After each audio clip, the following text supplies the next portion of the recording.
May Govanen Malone, and welcome back to the NerdTalk podcast. I'm Alex here again with Vance. Hey, hello. And the special guest for this week is a returning guest, John Kaufman. Hello. My best friend, both of our friend. He appeared on the Super Smash Bros. Episode that I was not present for. Yeah, we had a lot of fun with that one. Because I wasn't there. Yeah. Feeling better with you? Anyway, this week's conversation is sort of similar to that one, in which it is a video game. We are talking about what makes a video game successful. Successful? And makes it last. Shut up. Successful. I'm tired. Alright, so we all know that the Call of Duty games, as repetitive as they are, as bland and linear as they are, for some reason they always tend to make millions of dollars, right? Mm-hmm. Right. It's the name. Yeah, people pay for the name, and the thing is, no matter how linear and bland it gets, people always remember it, people always buy it, and people will always defend it. Oh, yeah. And it's not always clear why. Because each game is essentially the same exact thing. So first off, I want to avoid games like that. Call of Duty games where one comes out every year. But see, that's actually part of my argument, part of my my reasoning. Because I have an excuse. See, the thing with Call of Duty is, like I said, it's brand recognition. I'm currently trying to add another guest. Sorry for this. Oh yeah, that's fine. All right. But it's brand recognition. Right. Yeah. I'm not discounting that. Yeah. Let's get Ryan added in.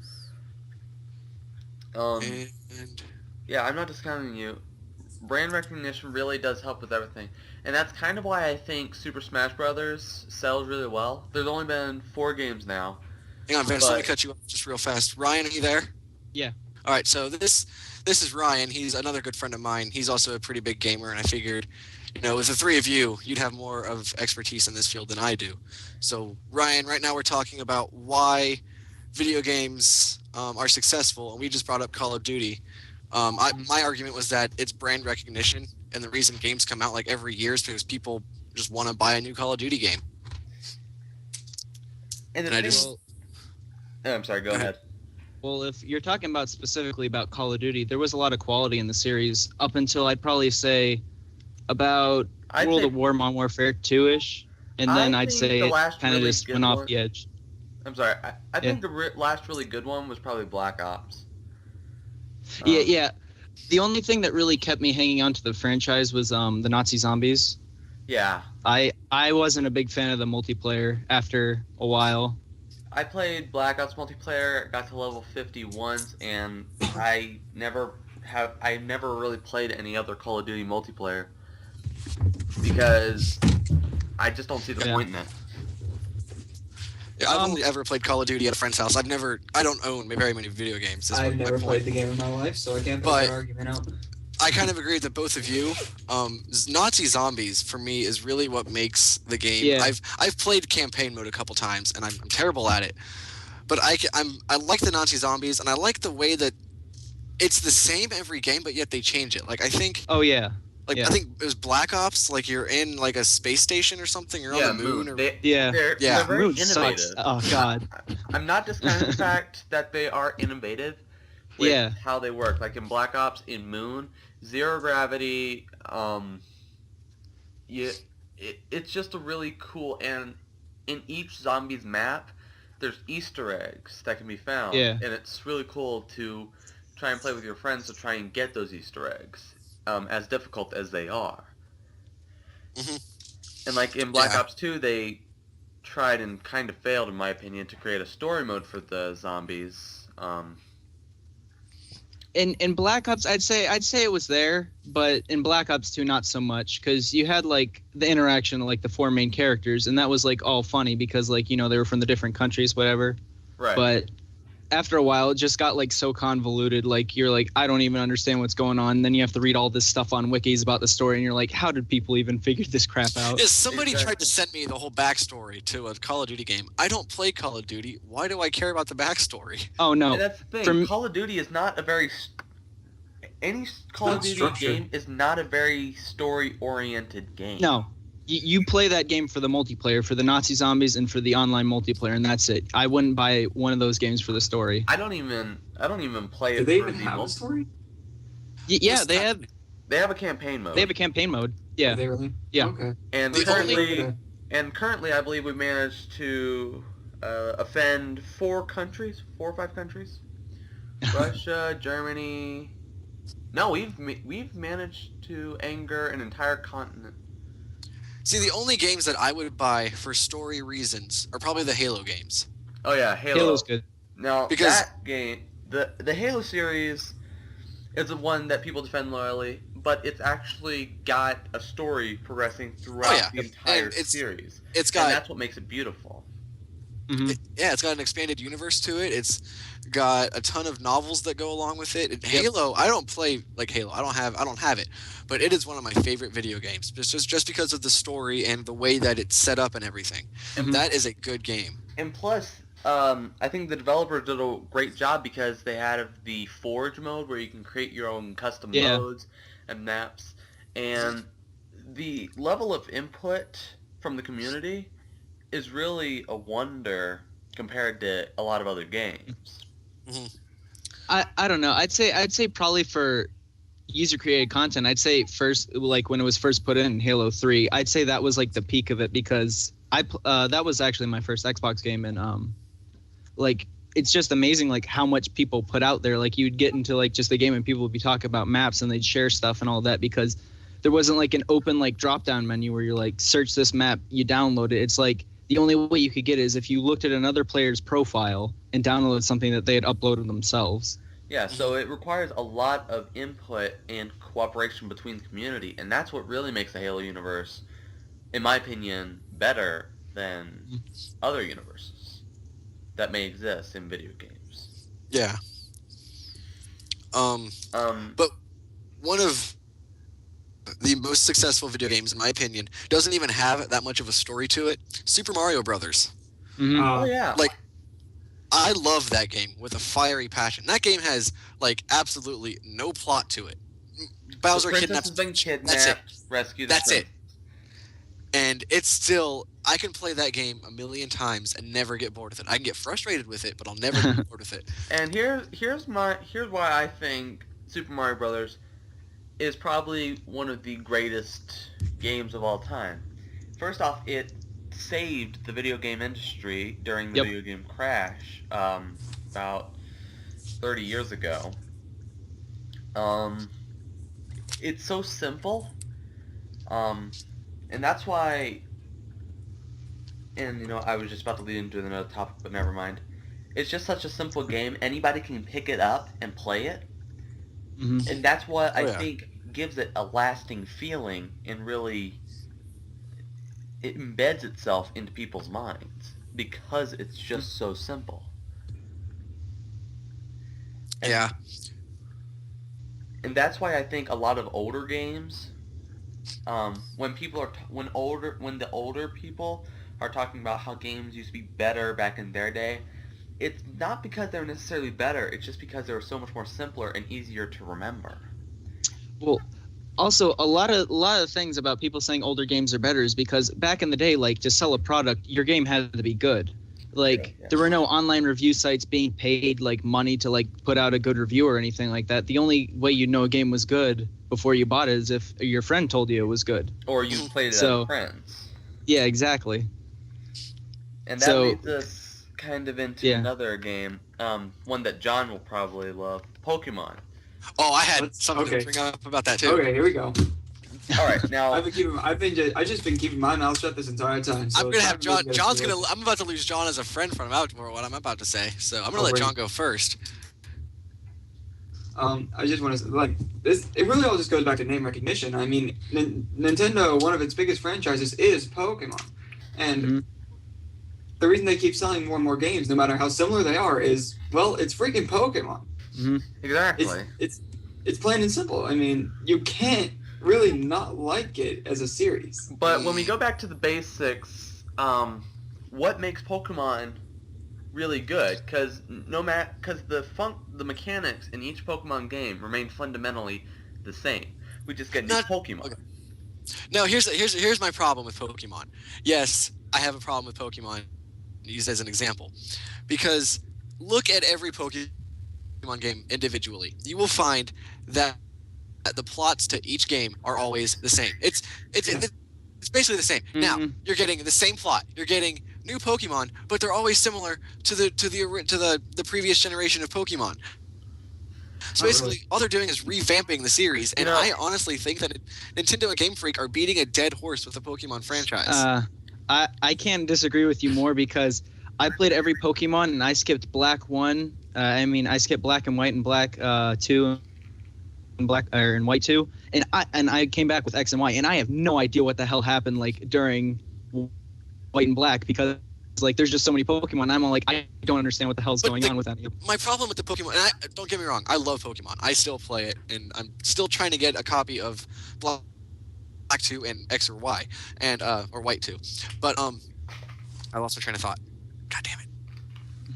I had something I was going to say. Oh, the Pokemon games very rarely tie into each other. You know what I mean? I mean, we had the they're not supposed to. Black and White and Black and White 2. Black and White, right, and Black 2 and White 2 kind of did, but that's about the closest we've ever seen, so I'll agree with you there. Isn't that the only Pokemon game that has a direct sequel is Pokemon White and Black? Yeah. John? A direct sequel, yes. But if we're looking for like remakes, then you count Crystal, Emerald. I'm not talking remakes. I just mean complete, like, this is one storyline and now this is part 2 of the storyline. This game has nothing, it has stuff in common, but it's not the storyline remade. Well, now I know. Now, counter argument for you. When we look at it, Ruby and Sapphire are the ones I'm going to be using. People literally loved Ruby and Sapphire. I still don't. They have been considered some of the couple of the best games in the series. For good reasons. Good region, awesome Pokemon, and that's why people are still buying games with the hopes that one day they would make a Ruby and Sapphire remake, and here we are with a full 3D remake. And that's where Nintendo and Game Freak, you say they're beating a dead horse, maybe, but I think the dead horse still has a little bit of life left in it. Honestly, I think we're going to see... I think we'll see the end of the Pokemon video games really soon. If not the video games, in the TV show. I hope to God that goes away soon. Yeah, everybody does. But honestly, the only thing I can see left... Still making the Pokemon TV show? Oh yeah, totally. With each game series that comes out, yeah, they make a show for it. Yep. And it's annoying. It's awful. I wonder if they're gonna. This is off topic, but I wonder if they're gonna remake Pokemon Battle Advanced when Omega Sapphire or Alpha Ruby or whatever it's called comes out. I would not. I would probably actually just watch maybe an episode or two of that. I might. That was my favorite series. I'd say they were. I'd say the show was good up until I'd probably say through Ruby and Sapphire. Yeah, maybe even through Diamond and Pearl. Maybe. I'd say it died out at Diamond and Pearl. That's when it died. When Brock left. Yeah. It didn't. I want to say it didn't really die out. It became the same thing over and over. Well, that's because with each new generation of kids discovering Pokemon, they're going to make the show tailored to them. Because I don't think Nintendo expected us to be watching the show well into our 30s. So that's why it's happening, because they don't think that we're still watching. I'm not watching. But I think Pokemon has just enough life in it left a little bit. I think we'll see the card game continue. Oh yeah. Honestly, they're already preparing to release a new set of cards for Omega Ruby and Alpha Sapphire featuring Primal Groudon and Primal Kyogre. But I cannot wait to get into that game and catch those. Yep. My only problem is I don't really think the Pokemon series has that much life left to it. I mean, I don't know, and I'm pretty darn sure that when the next handheld comes out from Nintendo, there's going to be a Pokemon game for it. Well, So. Yeah, that and Mario Kart. That's gonna happen. Mario Kart and Pokemon are pretty much always the two, along with like Mario. Yeah, And those are the speaking of three Mario games. Kart, I got something to say about Mario Kart. Mario Kart 8, the It's anti-grab... freaking fantastic. It was fantastic, but the anti-grab served no purpose whatsoever. But you can spin off of other people and the little pegs in the ground. Otherwise, it was purely aesthetic. That's the point. But if, I would say like at first I forget what racetrack it is. At first playing it, I got a tiny bit disoriented, but like after the first time on the track, I'm like, oh, no big deal. Yeah, it was disorienting. I'm not saying that it's not cool. I'm just saying it was next to pointless, in my opinion. Well, if you're thinking about it that way, then look at something. Okay, I'm going to refer back to Mario. Look at Mario this way. Like, he doesn't need any more powers than the fire flower and the mushroom. The other ones are pointless. Yeah. Okay. That's just a counter. All right. Fair enough. It's just aesthetics. Fair enough. The only reason I like Super Mario or Mario Kart 8 is because I'm actually pretty darn good at Rainbow Road on that one. I can stay on Rainbow Road, the surefire way to make sure you never have any friends again. No, I wouldn't say that. Ryan and I are still friends, and he chose Rainbow Road when I was over there last time. I picked Rainbow Road from Mario 64. I hate the Rainbow Road from the new one. That one sucks. The Rainbow Road on the new one is actually one of the easier ones. And that's why it's not fun. But just the motorcycle I use, like I can't turn on it, so I fall off the edge if I don't brake. I have to say that probably Rainbow Road on the Wii version of Mario Kart is probably the hardest Rainbow Road. Oh God, I will not allow my brother to choose that at all. If he does, I turn the game off and I just go upstairs. I'm like, I'm not playing with you. So what if I choose it? I'll turn the Wii off and I'll leave. Okay. Good to know. Hey, you know what's harder than Rainbow Road is any map on the SNES version. The SNES. I've never played the SNES version of Mario Kart, but I have, and I can it's see so what he's saying. Oh yeah, I have. It's so hard. It is. Because, well, it was the first entry in the series, and they're still trying to kink out, how are we going to take this? So you couldn't turn hardly. But I have to say probably my favorite Mario Kart is probably the Game Boy Advance version, Super Circuit. Maybe it's not the best by any means, but it's certainly my favorite because it was the first one I played. I hated Game Boy racing games. They were the controls were a pain in the butt. It was hard to turn, or that I was just really bad at it. I don't know. Probably was you were bad at it. Oh, get wrecked. I'm not good at video games at really any of them, to be honest. Like I said, I don't play them. I don't play video games enough. The only game that I play is Dungeons and Dragons, which to me is the precursor for video games. Right. Which actually, I had an argument. You had an argument for D&D? Yeah, I was gonna say because we were talking about. My opinion on what makes a game great or makes it successful is, and I know this kind of sounds hypocritical compared to the conversation we just had, but I do think it sort of is the storyline, because I honestly don't care for graphics. Like, you could have the shiniest graphics, and if the storyline wasn't great, the game would suck, in my opinion. Yeah, and that's the thing about any game. If you have great graphics and you have decent gameplay, but you don't have a good story, it's just not going to be there. Yeah. Now there are some games with no storyline but good gameplay and decent graphics, where beat 'em ups are the definition of that. Beat 'em ups don't really have a storyline, but they can have good graphics and gameplay. Kind of like with like Super Smash Brothers, like the beat 'em up part is great. The story part, There is no story. I really like the only one that has a story was Brawl. Yeah, that's what I'm talking about. Well, yeah. Brawl is good. But the newest one had no story, which is... I was kind of disappointed when they announced that there was not going to be a campaign mode. I was sad. There's going to be that board game whatever with Wii U, apparently. I still need to get the new one. I don't know. I saw an article about it. It's like there's going to be a board game mode in the Wii U version for Smash 4 or something like that. Oh, that's weird. That is weird. Yeah. I might consider... I'm still trying to debate because apparently there's a lot of ups and downs. There's a lot of perks to getting a Wii U version of Smash Brothers, but I don't know if I want to get it because I already have Super Smash Brothers for my 3DS. Are we falling off the topic here? Maybe We kind just of a are, little. Okay, wait. I just want to say the best thing that I've ever heard anybody say about a video game when it comes to graphics is graphics don't make the game. They don't. They don't. Well, right. And my whole argument for D&D, because I know, like I said, it's not a video game, but to me it's the grandfather to video games. Anyway, the cool thing about Dungeons and Dragons is you can have a fantastic storyline. Like if your DM is a good DM, you'll have a terrific storyline, and the graphics don't matter Because the there are no graphics they're all in your head. You make the graphics, and that's why I don't care for graphics, because as long as there's a good storyline, you can just really imagine It's the all rest. about your imagination. Now, as long as we're talking about, non-existent or poor graphics, in a topic discussion about successful video games, Minecraft has got to be brought up at some point.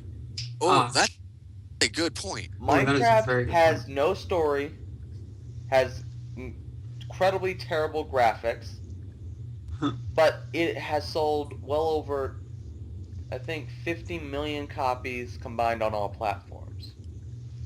Well, Yeah, see, well, that's the raise thing. a good It's point. such a wide open world. There's an endless amount of possibilities with what you can do with Minecraft. There doesn't need to be a story when you have an endless amount of possibilities. Exactly. You can And- build whatever you want.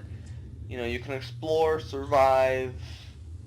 You could, I don't know what you would want to do. I mean, what I really like about Minecraft is the fact that there are different modes to the game. You can make it so that you can have it so that you have a survival game going on. You can make it so that it is your objective to just survive the night. Mhm. But then there's also the creative mode, which is the mode that I prefer not to do because I suck. But that mode just allows you to do whatever. You can do whatever you want. You can't die in that world. You can spawn items into your hand. You can do anything and create it. And Yeah. the thing I absolutely love about Minecraft is, more than any other game that I have ever seen, it has the largest community input. People are all the time opening servers, creating pixel art, doing all this stuff, creating mods, plugins. And Fun little fact about Minecraft. The entire world of Minecraft is actually bigger than Neptune. Bigger than what? Neptune? Who the heck figures that out? I don't know. Well, are the Farlands still a thing, or did they patch that out? I think I have no idea. I think they're way further out. It was. Okay. What was it? It used to be. It was 40 something thousand. I thought it was. I want to say. It was 2 million. No, something more than that. It was 2 million blocks. Now I think it's roughly 10 million. Do you know how long you'd have to be walking? Oh no, it is out. It's 1.8 and before. Oh really? Beta 1.8 and before. You know what I noticed though?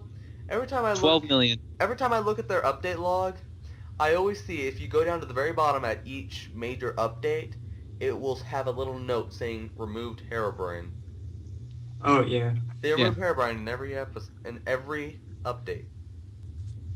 I don't know if it's the running gag. They do that or... as a joke. It's just a running gag. Yeah. No, but you bring up a really good point with Minecraft, because that's one of the only video games that I play anymore.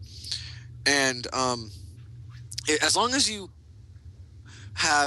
if you're on multiplayer, you really can make a plot. Mm-hmm. You can create your own story. And usually when I play Minecraft, it's by myself in my brother's room, because that's where we have it, is on his computer. And I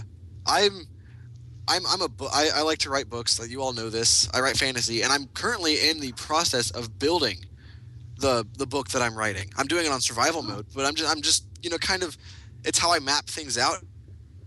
It just it gives me an idea, Okay. But that's what I like about Minecraft is its the endless possibilities for building and crafting and Right. the and monsters. On top of fantastic.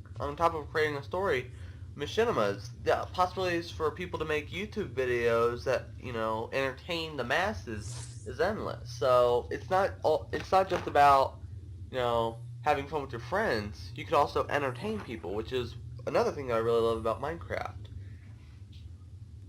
Mm-hmm. Minecraft is a fantastic game. I freaking love it. And that's another one of the. You're gonna have a lot of games though. Minecraft is one of them where you either love it or you hate it. Unfortunately, there's Yeah. no in between. Me, Yeah. I try to be in between, but in reality, I really do like Minecraft. I'm not obsessed with it. I'm not letting it take over my life or anything. I really like it because it goes back to it's just such a simple game. That's all it is. Yeah.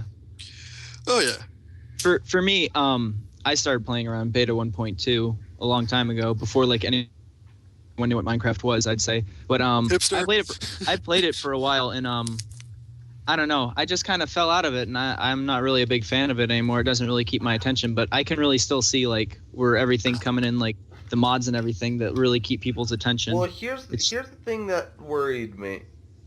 Microsoft bought Minecraft Yeah. at a point where yeah. they didn't have a modding API installed into 1.8, so no one can make mods for 1.8. But Microsoft has said that they don't intend to take profits away from YouTubers who make money off of Minecraft. They don't intend to change Minecraft fundamentally.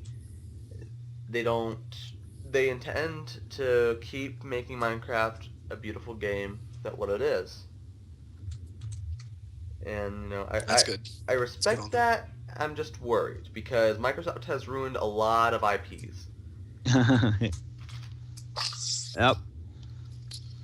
Well, honestly, I'd say for both, like Sony and Xbox have ruined a lot of their IPs, to be honest. Almost to a point like when the current gen consoles came up, the Xbox One, the PS4, and the Wii U, I bought a Wii U and I actually switched to PC because I was just done with Microsoft, to be honest, because they'd ruined so many of their franchises or just didn't do anything with them. Like PC Master Race. Yeah, with I'd say Fable, Gears of War, Halo, so many of their series like they've just let go and like don't care about anymore. Or they can just put in very minimal effort and sell them. Like Microsoft bought Rare Software, and oh god, don't even get me started. They tried to make a good Banjo-Kazooie game and they failed miserably. They haven't even toyed with the notion to make another Conker's Bad Fur Day. Yeah. Which is disappointing. So yeah, we've gotten into bad company decisions. Yeah. Alright. Back on topic, I guess. Anybody have any other input? What sells a good game? Yeah, what makes a good game?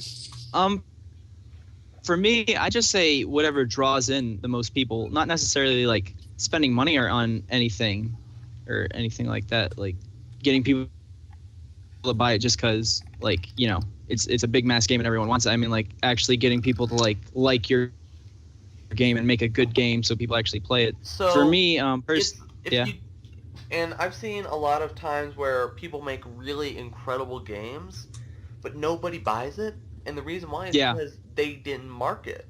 If you don't have a good marketing budget to market your fantastic game, no one's gonna buy it. And I've seen that before, and it's kind of sad. They put their heart and soul into this game, and no one bought it. Yeah, that's the unfortunate state of like how gaming is nowadays, because a great game that comes out for like some unknown console like a Vita or something like that will go unnoticed, but Call of Duty 17 for the Xbox One will like sell 1 million copies just because it's Call of Duty, like we were talking about. Like, and that goes back to fans are loyal devotedly. Yep, I can even say that right now about fans being loyal. I'm playing a game that's in Japanese because it didn't come out in America. That's because you're just like that. Well, plus you're into that kind of stuff too. More or less, but well, the game I'm playing right now is Phantasy Star Online 2. It's an MMO, but it came out for the Dreamcast, and then it had a sequel for Xbox and Xbox 360 and PS3, and it's a Sega game, and I don't know. I just really enjoy it. I really enjoy JRPGs and RPGs in general because I just feel like there's just so much to them. You can do so much with the genre because like there's turn-based games, there's like action RPGs, there's so many different kinds, and like you can just see the difference between like playing a Japanese RPG and like an American or European RPG, just like the differences just because based on country and style and all that.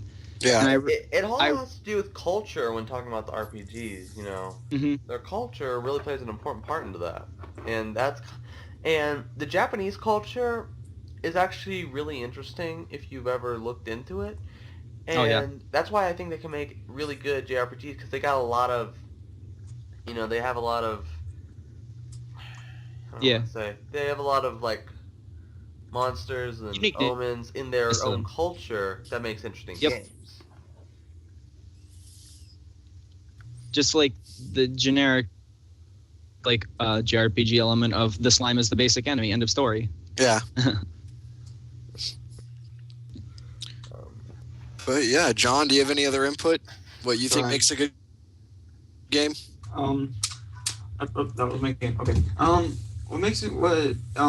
final thought on this, what makes a good game is really just storyline, graphics don't really matter, name recognition, and honestly, it all is just boils down to personal opinion. Okay. Yeah, I can completely agree with that. I'd say you want to try and hook in a certain group of people based on what they like. Yeah. Whether it be story or gameplay or whatever. But that's what I know. You're never gonna be able to reach out and hook onto everyone, but just try and get everyone you can, basically. Because that's what I noticed. A couple of developers, as I've seen, have actually tried to hook in the largest audience possible, trying to hook everyone, and it really crashes and burns that game if they try to develop it to cater to everyone's desires. Yeah. Mm-hmm. So as painful as it is, you kind of look at, all right, what's the story of our game? What's the design of it? Who would be the target audience for this type of game? And then design around that. Mm-hmm. Yeah. So basically. So any more thoughts, gentlemen? Nope. I think I'm good. Yeah, I've got everything. Mm-hmm. All right. Sweet. Well, thank you, John, for being on once again. We always appreciate you on here. And Ryan, thanks for responding at such short notice. God dang. Oh, it's fine. You cannot talk today, man. I'm tired. I tell you what, I'm tired. Go take a nap, man. I can't. Yeah, Anyway. You're leaving in like 20 minutes. Yeah. Well, thank you, John, and thank you, Ryan, for being on.